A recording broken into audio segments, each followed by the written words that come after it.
My husband died 5 years ago. Every month I sent 30,000 rubles to his parents to pay off the debt. One day, a neighbor said, "Don't pay them anymore. Look at what the camera recorded." And when did I look? Before we dive into this fascinating story, please tell us what country you're from. It's a great honor to know who's on air with me right now. Enjoy. When Roman left for Moscow, April was cold, with wet snow and wind blowing through the cracks in the old window frames. Ines stood on the platform, clutching 3-year-old Myron, who was being capricious and asking to be held by his father. Roman kept looking around, waving his hand and shouting something encouraging, but the wind carried the words away. She remembered his silhouette in the vestibule of the compartment car, his broad shoulders, the familiar tilt of his head, the slight limp in his left leg from that winter motorcycle accident. 3 months, Inca, 6 months at most, he'd promised the day before, packing his things into a worn travel bag. "I'll earn enough for a down payment on an apartment, and we'll live like normal people. It's enough to live in this hovel. Maybe there's something here?" she asked, although she knew the question was pointless. "They're hiring at the factory, I think. It's 40,000 a month at the factory, and 120,000 in Moscow for setup. Calculate the difference." She calculated the difference and remained silent. Roman's parents gave their son their entire savings, 1,800,000 rubles, collected over 20 years, kopeck by kopeck, from pensions from the garden, and from Timofey Vasilyevich's occasional part-time jobs as a mechanic at a garage cooperative. Inessa Prokhorovna personally counted the bills 3 times, folded them into a bank envelope, and handed them to her son with the parting words, "That'll be enough for now. Rent a decent apartment, not some dump, and get registered. You can't live in Moscow without it. Mom, I wrote a receipt." Roman hugged his mother. "I'll pay you back every penny as soon as I get back on my feet." Inna didn't attach any importance to the receipt at the time. You never know what formalities there are between relatives. He called often during the first few weeks. He told me about the dormitory at the construction site, about the foreman with a southern accent who mixed up the stress and cursed funny, about the Moscow prices that made my eyes pop out of my head. Then the calls became less frequent. "I'm tired, the line is expensive, I have no time." Inna didn't take offense and understood. She herself was juggling work in the accounting department and the kindergarten, between cooking and laundry, between parent-teacher meetings and utility bills. And then they called from some brokerage firm. "Inna Sergeyevna Rybina?" The voice on the phone was formal, rehearsed. "This is Yuri Nikolaevich Arsenyev, a representative of the company Stroissers, calling you. I'm here about your husband, Roman Timofeyevich." She still had time to think. Maybe he's injured, maybe he's in the hospital. They'll tell her the address now and she'll go. She'll drop everything and go. "I'm very sorry to tell you this, but there's been an accident. A fall from a height at a construction site. Roman Timofeyevich died on the spot." Then she remembered in fragments how she dropped the phone, how the neighbor ran out at the sound, how Myron was crying somewhere far, far away, in another universe where one could still cry over something ordinary and childish. The body, this Arsenyev explained when he called again, was badly damaged in the fall. Cremation was performed in Moscow as required by sanitary regulations for certain types of injuries. He emailed scans of documents, a death certificate, an accident report, and a cremation permit supposedly signed by her. Inna didn't remember signing anything, but she remembered very little in those days. She lived in a daze, mechanically feeding Miron, answering calls and nodding when someone said something, transporting the ashes. "Yes, of course," Arsenyev said. "But it's complicated and expensive. It's better to use a special courier service." She didn't argue with that either, because she had no strength for anything. She received the urn a week later, small, metal, and featureless. She placed it on the dresser in the bedroom, next to their wedding photo. Myron asked what kind of jar it was, and she didn't know how to explain to a 4-year-old that her dad was now in that jar, that he was gone and never would be again. Her mother-in-law rushed over that same evening when she found out. "You killed him."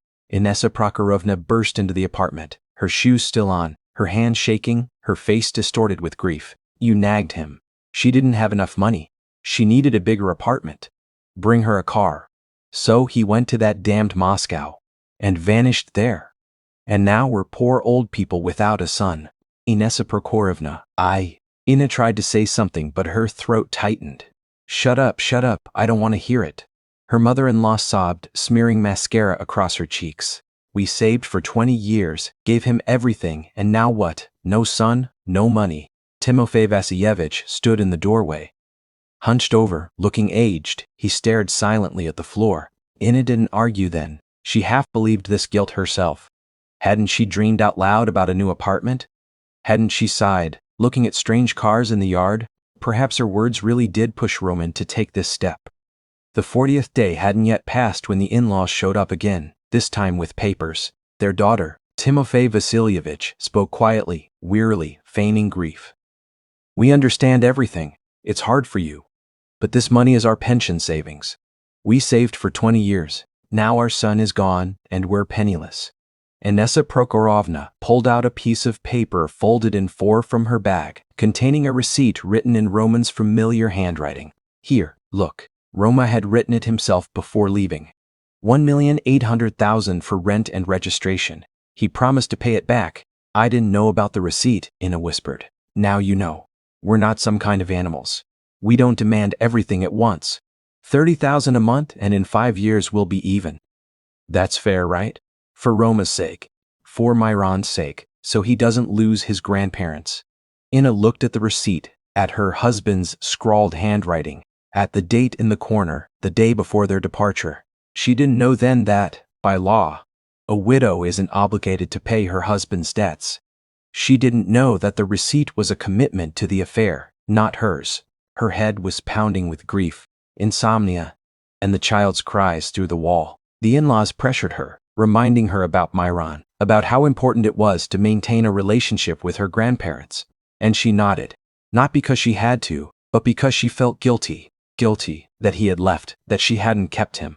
For 5 years, she'd brought money on the 5th of every month, in any weather and in any condition, with a fever after working the night shift on Myron's birthday. 30,000 rubles in cash in a white envelope, delivered in person. My mother-in-law refused to accept card transfers, because you never know what might happen with your internet, and you won't notice. She'd studied the entrance to the Khrushchev-era building in their neighborhood down to the last crack. The ground floor had a bench where pensioners were always gossiping. The second, with the thick smell of boiled cabbage from the corner apartment. The third, with the blaring television of a hard-of-hearing neighbor. The fourth, from where came young voices and endless quarrels about money. And finally, the fifth, apartment 52, a door with a peephole and a peeling number. Inessa Prokhorovna never opened it all the way. Only a gap on the chain just big enough for an envelope. Myron asks about his grandparents. Inna said so every time. "Maybe I'll bring them on Saturday. He misses you." No. A bony hand snatched the envelope with a haste that Inna preferred not to notice. "Dad's leg hurts. I have high blood pressure. The baby is running around making noise. We don't have time for fuss. Once you've paid everything, then we'll talk." And the door slammed. Over 5 years, Myron visited his grandparents 5 or 6 times, and each visit lasted 15 minutes at most. Timofey Vasilyevich's arthritis, Inessa Prokhorovna's migraines, the mess in the apartment. There were always reasons. Inna attributed it to grief. They lost their only son, and their grandson looks so much like his father. Every glance at him is like salt in a wound. It's easier to believe than to think. 30,000 rubles a month accountant's salary was almost half of her salary. That money could have gone towards swimming lessons for Myron, an English tutor, or a proper vacation at least once in his life. Instead, there was eternal saving, eternal calculations, eternal next month. By May, when the payments had already stretched out over 58 months, the total amount had exceeded 2 million. The basic debt, plus the cost of blood pressure medication. The operation for Timofey Vasilyevich, which never took place. Plus New Year's and birthdays. 2 payments remained. The end was near. And Inna already allowed herself to dream of how she and Myron would live a new life, without this monthly ritual. On the 5th, she parked her scooter at the familiar entrance to the building, walked up to the 5th floor, and rang the doorbell. Inessa Prokhorovna opened the chained door, snatched the envelope, muttered the usual overpriced medication, declined the offer to bring her grandson, and slammed the door. Descending the stairs, Inna glanced mechanically at the landing window and froze. Through the crack in the door of apartment 52, through the half-closed blinds, someone was looking at her. It wasn't an old man's gaze, not a half-blind one. It was sharp, attentive, appraising. She blinked and looked. Her gaze vanished. In the courtyard, she was intercepted by Antonina Mikhailovna Blyadzeva, a former chairwoman of the Homeowners Association. A 70-year-old woman feared even by the local alcoholics. From the first floor. "Inna, dear, sit down for a minute." Antonina Mikhailovna patted the bench next to her. "I have something to talk about. I have to pick up Miran from school." Inna glanced at her watch. "You'll make it. This is important." The old woman looked around and lowered her voice. "Don't bring them any more money. Listen to me, an old woman. I won't give you any bad advice. Antonina Mikhailovna, I don't understand. You'll understand in a moment. Our house is quiet, you know that. During the day, it's like church. But a month ago, they installed a camera between the 4th and 5th floors, and thieves have taken to rummaging through the entryways. And I'll tell you what, every time you bring money, that same night or the next, around 1 or 2 o'clock, a guy comes up to the 5th floor." "What guy?" Inna froze, unable to find the words right away. "Maybe a neighbor." "What neighbor?" "I've known everyone here for 30 years. And this one, he has a peculiar gait. He limps on his left leg. His left shoulder droops. Just like your Roma walked after that motorcycle accident, remember?" Inna remembered. Winter of 19, icy conditions on the Moscow highway, a skid, a blow, a broken ankle. Roman limped for 6 months afterward, characteristically hunching his shoulder to compensate for his uneven stride. It was his unmistakable mark, unmistakable. You imagined it. "It's dark at night. My eyesight is better than yours," the old woman interrupted. "And that's not even the main thing. He doesn't knock on the door, he takes out the key and opens it like he's at home." Inna rose from the bench on stiff legs, muttered something, and walked to the scooter. Myrona made it to school on autopilot, almost crashing into a minibus on the turnoff near Moskovskoye Highway. Miran was talking about physical education class, about Vaska the failing student, about the new teacher. She nodded, not hearing a word, and for the first time in 5 years, she allowed herself to think. Why did Inessa Prokorovna demand money every month when their combined pension was enough for 2 old people? Why did they avoid meeting with Miran, the only reminder of their dead son? Why were the blinds always drawn in the apartment? Was it silent, and was there a third person peering through the crack in the door? And where did the overnight guest get the key? Inna spent the entire evening after her conversation with Antonina Mikhailovna in a strange daze. She helped Miran with his homework, heated up dinner, and answered his questions with monosyllabic yes and aha, until her son asked directly, "Mom, are you sick?" She lied about a headache, put him to bed, and sat in the kitchen for a long time, looking out the window into the darkness, where the occasional street light illuminated the empty courtyard, and the wind blew a scrap of newspaper across the asphalt, swirling it near the playground with its rickety swings. Around midnight, when Miran's breathing in the next room became even and deep, she took out her phone and dialed a number she hadn't dialed in 2 years. "Nikita, it's Inna. Sorry it's late. I need help." Her cousin was the only person in her life capable of obtaining information that was otherwise impossible to obtain. He worked at some IT company and knew people from all walks of life. He answered sleepily, but upon hearing her intonation he instantly woke up. "Iceberg," he said. "What happened?" That's what he'd called her since childhood, and this familiar nickname now pierced her with unexpected tenderness. "It would take too long to explain. Can you get the CCTV footage from the entryway between the 4th and 5th floors for the last 3 months, especially the nights of the 5th and 6th? Is that where your in-laws live?" Nikita paused, and in that silence were dozens of questions he'd decided not to ask. "Inna, what are you looking for?" She'd lost her bag with her documents. "I think I dropped it on the stairs when I was going up to see them." The lie was absurd, and they both knew it, but Nikita didn't press the issue. She'd always valued him for this character trait, for his ability to keep a low profile when not asked. "Okay, I have a friend at the security company that services this building. I'll try to do something. I'll call back tomorrow evening." The next day dragged on endlessly. The numbers on the accounting spreadsheets blurred before her eyes. Coworkers asked her questions. She answered inappropriately. Her boss glanced suspiciously and asked twice if everything was all right. Inna just nodded, thinking about how the late-night visitor on the stairs would take his key from his pocket and open the door to apartment 52 without ringing or knocking, as if it were his own home. By 6 o'clock in the evening, Nikita sent the address of a cafe on Bolshaya Pokrovskaya Street with a note to keep away from prying eyes. The cafe turned out to be half empty, with dim lighting and waitresses who clearly didn't care who was there or why. The kind of place where you can sit for hours ordering nothing but tea and no one says a word. Nikita was already waiting for her at a corner table by the window overlooking the courtyard. An open laptop sat in front of him, and next to it a cup of cold coffee, which he apparently hadn't touched. "Inka," he said by way of greeting, looking at her with an expression she didn't immediately recognize as alarm. "I don't know what you're looking for, but you found it. Look." He turned the screen toward her, a grainy black and white image. A landing. Looking up, familiar railings. A clock in the corner. It says 1:45. "The 6th of last month," Nikita explained. "The night after your visit." A male figure emerged from the darkness wearing a loose hooded jacket and a medical mask covering his face, concealing everything but his eyes. "Set it to slow motion," Ina requested, and her own voice sounded alien to her, like it belonged to someone else. Nikita pressed the key. The man was climbing the stairs. His right leg strode confidently. His left leg drew itself up with a barely noticeable but characteristic pause. His left shoulder sank slightly with each movement, compensating for the unevenness of his gait.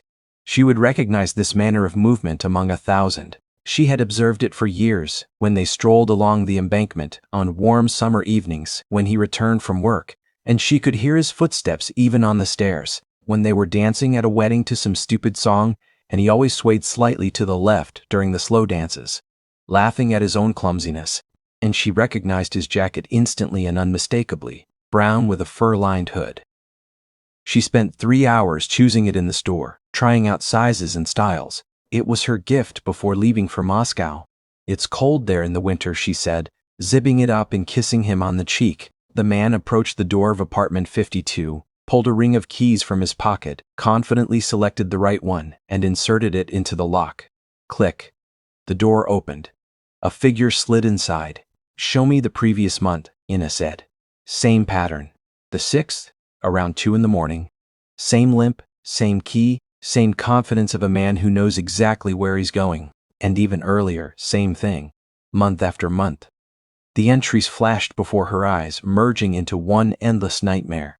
Ina barely made it to the bathroom. She was sick to her stomach as the numbers swam before her eyes. 5 years, 60 months, over 2 million rubles. Not for the memory of her dead husband, but for the husband himself. The living one, hiding behind his own parents' backs, probably calling her a fool and laughing at her gullibility every time she brought another envelope. When she returned to the table, having washed her face with cold water and forced herself to breathe evenly, Nikita looked at her with concern but didn't question her, only pushing a glass of water toward her. "Download it all to my flash drive," she said in a voice that no longer held any tremor or weakness. And not a word to anyone. This wasn't the end. A few days later, she asked Nikita for another favor to check her in-laws' bank accounts. She knew she was asking for something that could land her in prison. "It's illegal," he warned. And for the first time, doubt crept into his voice.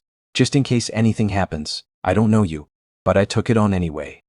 Whether out of family solidarity or because he saw her face and understood, refusal wouldn't change anything. She'd still find a way. The results came in a week and completely destroyed the myth of poor, helpless old people who couldn't afford to live without her monthly help. Pensions were coming in regularly, about 40,000 between the two of them, but there were almost no expenses from the accounts. Occasional cash withdrawals, small utility bills, and the occasional pharmacy visit. Hundreds of thousands had accumulated in the accounts. "They spend practically nothing," Nikita said, leafing through the printouts. "They live on something else, on cash." Ina nodded. She already knew where this cash came from, or rather, from whom. Another piece of the puzzle was a conversation with Lydia Vladimirovna Strizova, a neighbor on the 4th floor, directly below the Spekrov's apartment. Ina arranged the meeting to appear casual. She ran into her at the entrance when she came to take another look around, and she spoke up, delighted at the opportunity to complain. "Oh, Inacha, your behavior has become absolutely unbearable. At night, someone stomps upstairs. A healthy guy. Judging by the sound, he's definitely not an old man. They flush the toilet at 3 in the morning. The noise wakes me up every time. I was starting to think maybe a relative had come to wait." "What a relative?" Inna feigned surprise, although inside she was cringing. They live alone, they have no one left. That's what I was thinking too. And another strange thing. Every week, Inessa Prokorovna drags a huge black bag to the trash.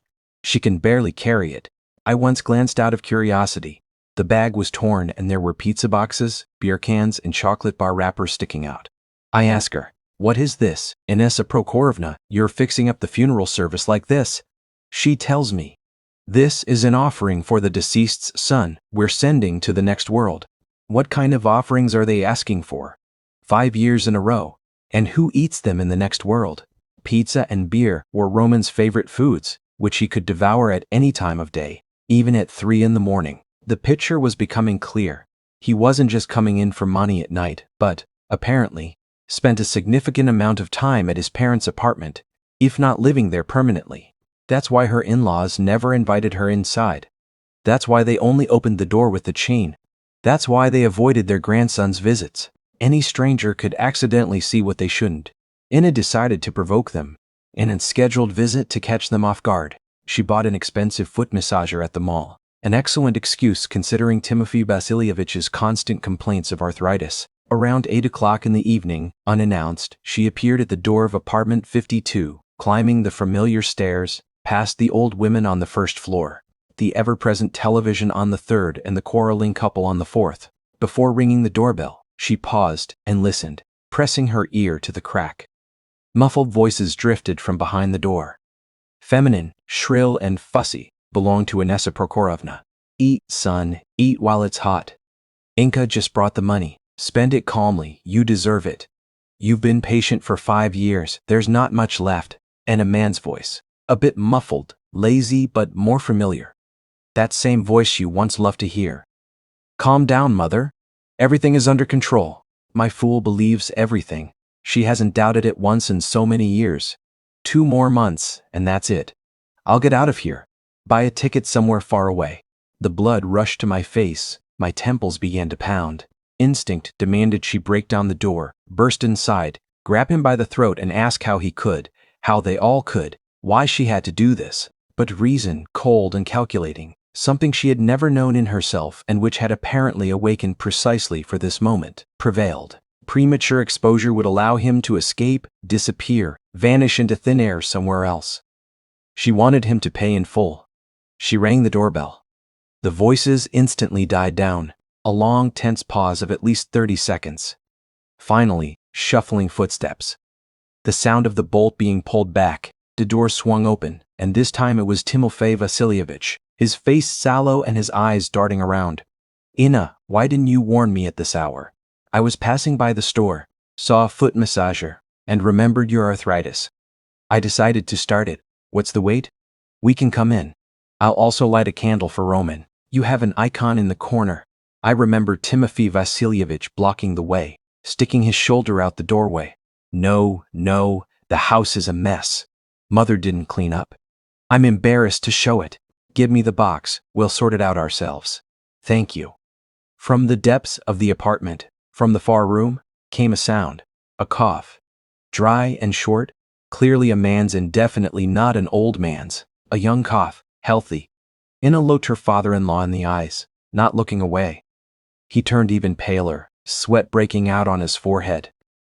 This mother's cough was acting up. She caught a cold the other day. "Go home, Inna. It's late. Mirn's probably sitting alone." He practically snatched the box from her hands and slammed the door so fast he almost pinched her fingers. Now she had auditory confirmation. Roman's voice, his cough, his words about being a fool. But that's not enough for the police. They need visual evidence, a face, not a masked silhouette, not a voice behind a closed door. A week later, she called her mother-in-law. "Inessa Prokorovna, I want to take Myron to the village this weekend to visit his father's grave. Roman appeared in my dreams asking me to come, saying he misses me and my son. I've almost paid everything. I want to tell him I'll be done soon." Her mother-in-law tensed, and it was noticeable even over the phone, in the change in her breathing. "Why do you need to go there? It's far, the roads are bad, you'll shake the baby. I'll feel better that way." The dream was so vivid, almost as if it were real. Inessa Prokorovna didn't dare object to the sign from above. Older people are superstitious, and Inna took this into account. Okay, then go ahead. Just don't stay there long. Don't tire the baby out. On Saturday, he and Miran set out for Arzamas, about 100 kilometers along an empty road, through fields and copses, past villages with sagging fences and old women at their gates. The boy was thrilled with the adventure, spinning around in his seat, taking in the scenery, asking about the cows in the meadow and why his grandparents didn't have a dog. Ina answered automatically, thinking about what she would see at the cemetery and how she would survive it. Roman's uncle, Pyotr Timofeyevich, a good-natured man with calloused hands and an honest face, completely unlike his brother, greeted them warmly and asked about life in the city. But Ina declined lunch, citing a desire to visit the cemetery while the sun was high. The cemetery lay on the outskirts of the village, shaded by old birch trees whose branches rustled in the wind, creating a feeling of peace and quiet. The Rybany family enclosure was well kept, brightened by a green bench and a small stone niche for an urn, which Timofey Vasilievich himself had laid out of brick and faced with gray tiles. Ina placed flowers, white chrysanthemums by Roman's photograph, the same one where he's smiling, young and handsome, before all this nightmare. Miran, darling, she said to her son, trying to keep her voice steady. Go catch a grasshopper over there in the clearing. See where the daisies are growing. Mommy wants to talk to Daddy. The boy ran off, happy to have a chance to frolic. Ina took out her phone, turned on the camera, and tucked it into her breast pocket so the lens barely peeked out from behind the fabric. The key to the niche, given to her on the day of the funeral with the words, "In case you ever want to collect the ashes," was still in a separate pocket in her purse. She opened the glass door and took out a ceramic urn engraved with Roman Timofeyevich Rybin and the dates of his life, which now seemed like a mockery. The lid was sealed with silicone. Ina took a small screwdriver from her bag and carefully pried the edge. The silicone came off with a soft crack. She removed the lid and peered inside.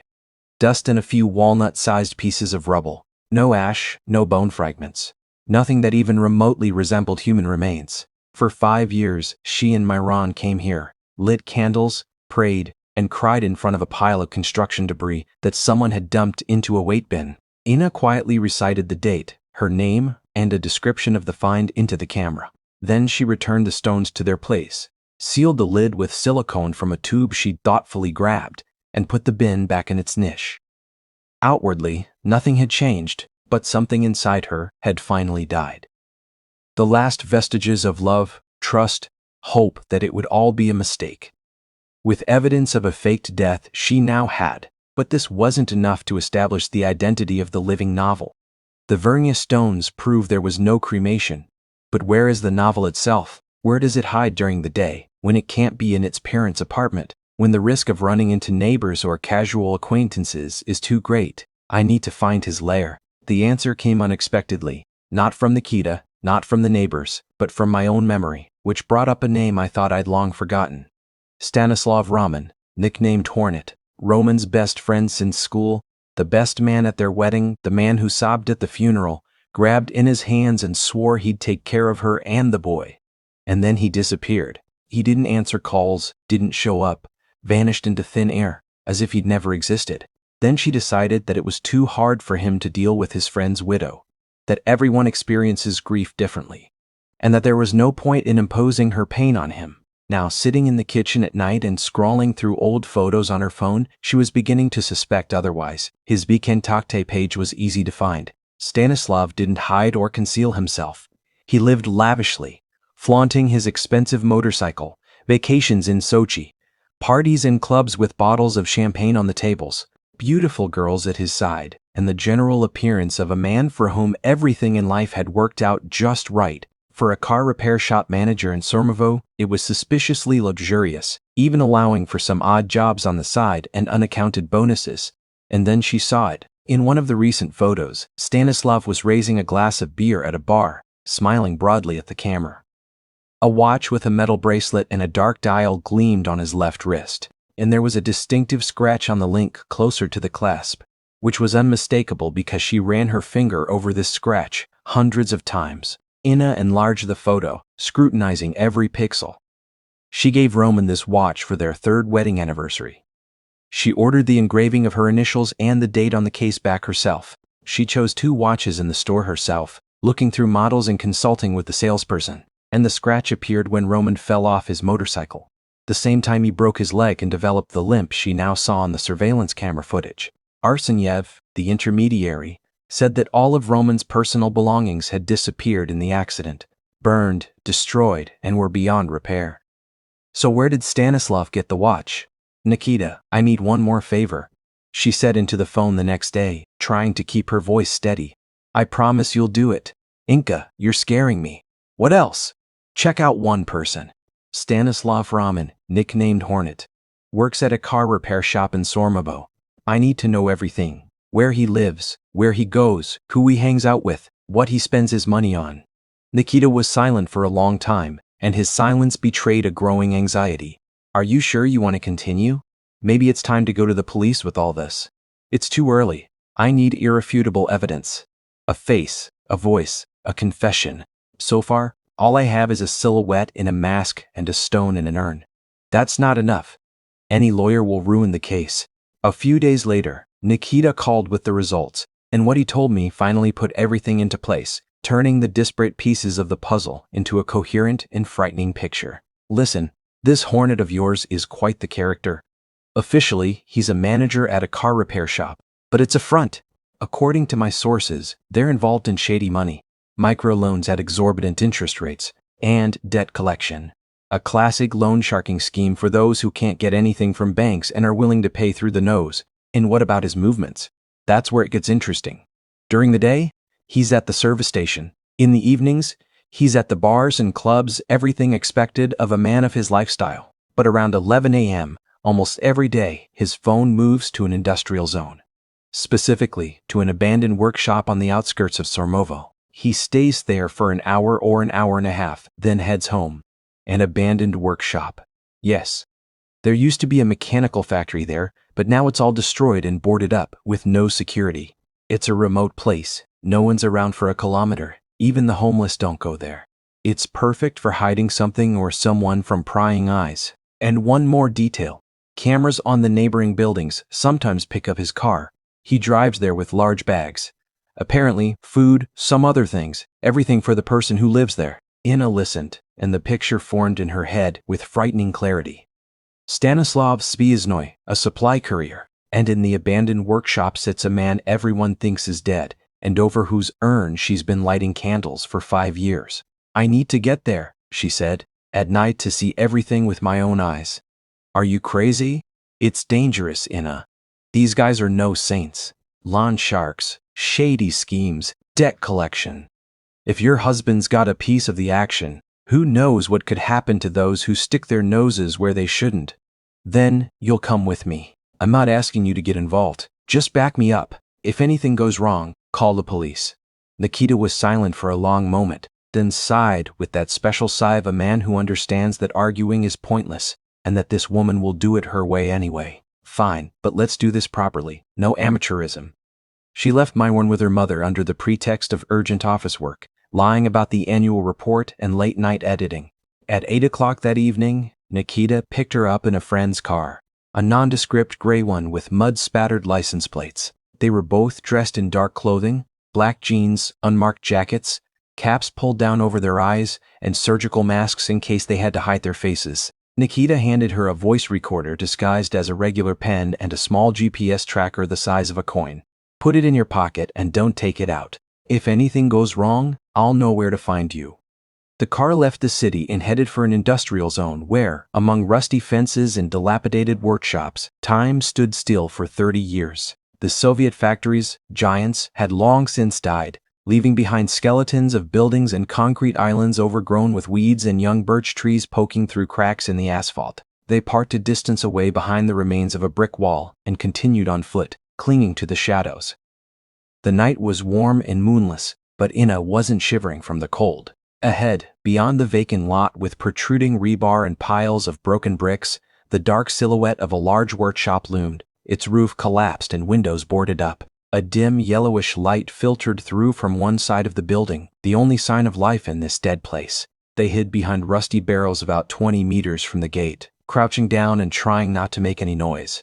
The clock showed 11:15 p.m. when the roar of a motorcycle engine broke the silence and headlights appeared from the darkness. Stanislav Raman removed his helmet, shook his hair, and pulled 2 large bags from his trunk, white plastic, filled with something bulky and clearly heavy. He approached the metal gates of the workshop and knocked on the designated signal. A strong blow, weak, strong. The gates clanged open, letting in a streak of light, and in that light, a man appeared. A dirty t-shirt, shorts, flip-flops on bare feet.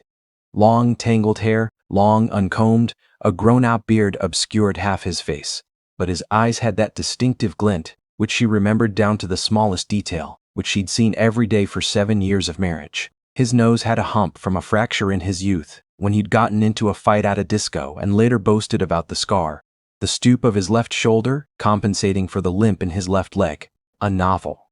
Ina bit her lip so hard she tasted the salty tang of blood.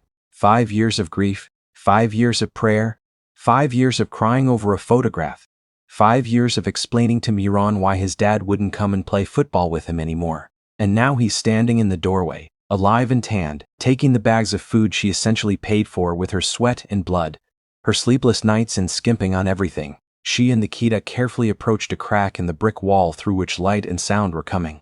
Ina pressed her ear to the crack and turned on the recorder, trying to stop her fingers from shaking. Inside, a makeshift shelter had been set up. A mattress on the floor covered with a crumpled sheet, a plastic table with scraps of food, a fan in the corner, and a small television on an overturned box. Roman and Stanislav sat, cracking open beers and unwrapping pizza boxes. "So how's it going?" Stanislav asked, taking a sip. "Like prison, only worse. It's hot, the mosquitoes are killing me. I'm going crazy with boredom and idleness.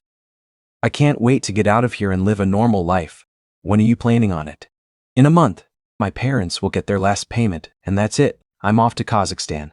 They'll never find me there. I'll get new documents and live a normal life, and my wife won't even notice." Roman laughed.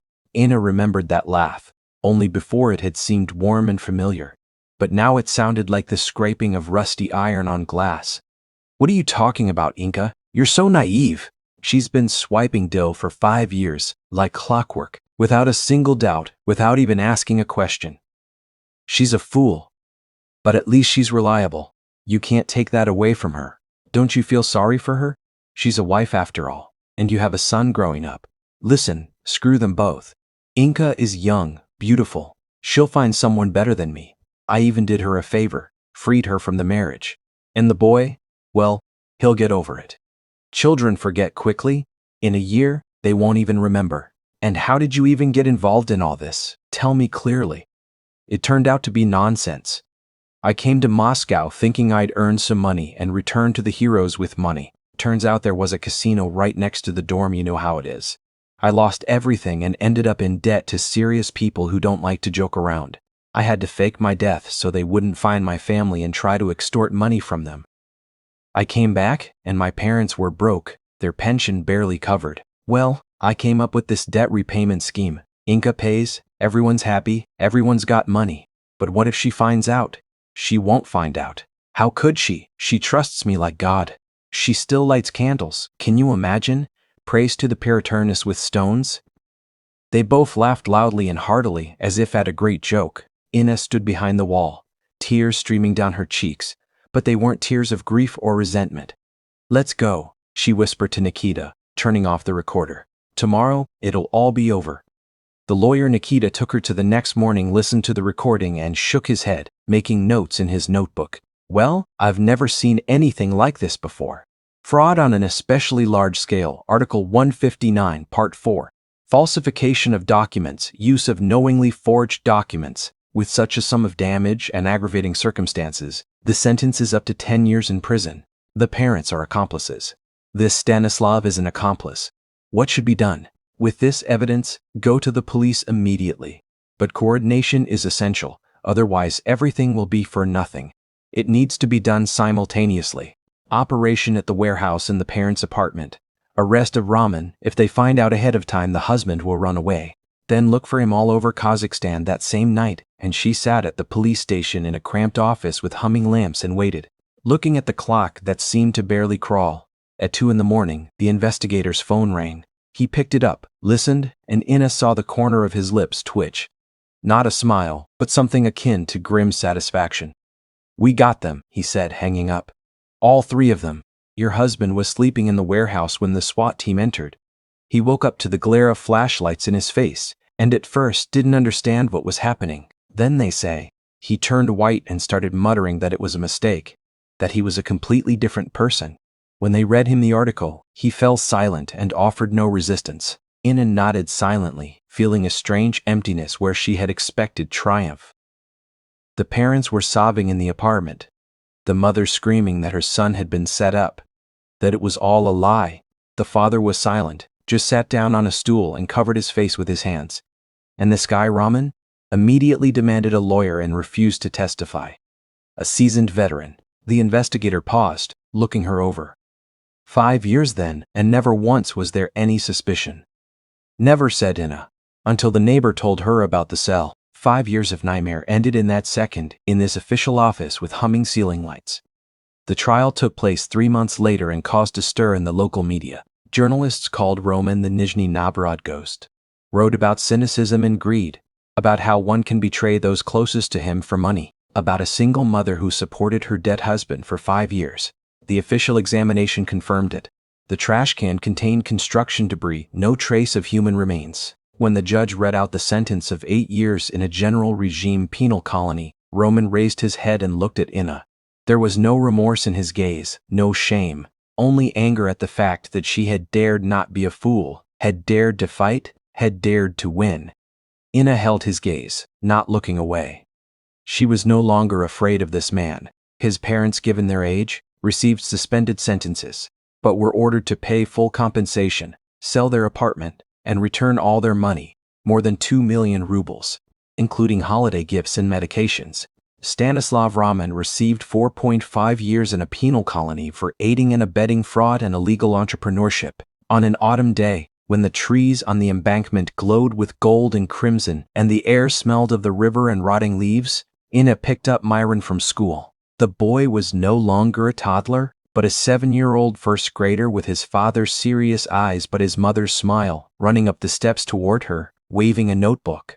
Mom, look, I got an A in math. The teacher said I was great, the best in the class, how smart you are. She picked him up and twirled him around, inhaling the scent of his hair. You know what? Today is a holiday. Let's go to a cafe on the embankment. We'll order whatever you want. Hooray! They walked down the street, strewn with yellow leaves that rustled underfoot, holding hands. The wind from the Volga carried a cool breeze. The river sparkled in the rays of the setting sun, reflecting the pink clouds. A new life lay ahead. A new apartment in a good neighborhood, bought with the money she'd earned back. Perhaps not with a view of the water, but bright and spacious. Her own. New opportunities, a new beginning. Miran would ask about his father someday. She would tell him the truth when he was old enough to understand and not be broken by the knowledge. Not to instill hatred, but so that he knows that there are people who betray, and there are people who fight for themselves and their children.